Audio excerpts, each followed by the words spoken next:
mediumship, spirituality, and divine grace. Message from Mary Christ. Having an aptitude for paranormal and mediumistic functions differs from having the identity of a sensitive or a vocation for the task of exchange between the carnal dimension of existence and the spiritual domains of life beyond dense matter. Even though every human being has, to some degree, even if imperceptible, the propensity to perceive and read energies that come from extraphysical sources of reality. It is important that the person searches deep within their heart to see if there is a divine call to work in the field of mental exchanges between different planes of being, thinking, and feeling, so that they do not allow themselves to be seduced by unspeakable egoic impulses or futile interests of vain curiosity and addiction to phenomenic delirium.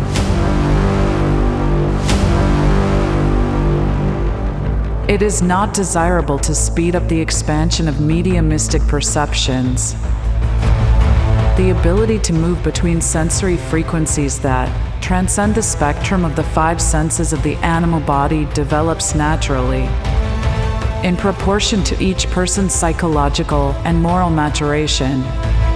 The danger lies in the fact that by being more open to being inspired by good, a medium also necessarily becomes more open to being disturbed by evil.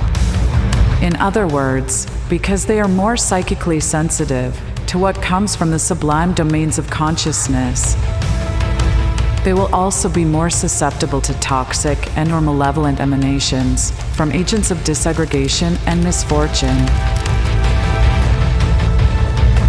The vectors of chaos, inducive to evil, are everywhere and manifest themselves in different ways, from the crudest to the most subtle and refined.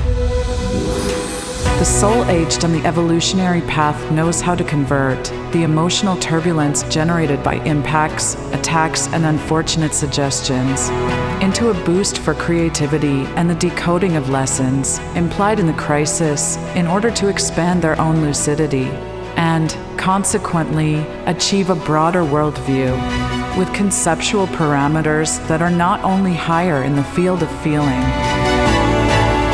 but also more complex in the realm of thought toward the superordination of all the aspects internal and external to their psyche. Instead of focusing on expanding one's potential for mystical phenomena, becoming fixated by the law of attraction on the capricious, egocentric, and ambitious yearn for extraordinary events, and, as a result, becoming inexorably entangled, sooner or later, in the stratagems of dark forces and geniuses. It is better for the disciple of truth to seek both to distance themselves from the idolatry of worldly things and condition themselves to reverence the sacred. Thus, spontaneously and gradually, in the flow that their higher self and the celestial beings determine, the individual will become receptive to divine grace, which always offers the greatest good to every creature, and therefore, at the most appropriate time and in the most appropriate way, will provide peace and happiness to the seeker of the light, favoring the same in the paths of their loved ones and those within their range of personal influence. Benjamin Teixeira de Aguiar, medium. Eugenia Aspasia, spirit. In the name of Mary Christ,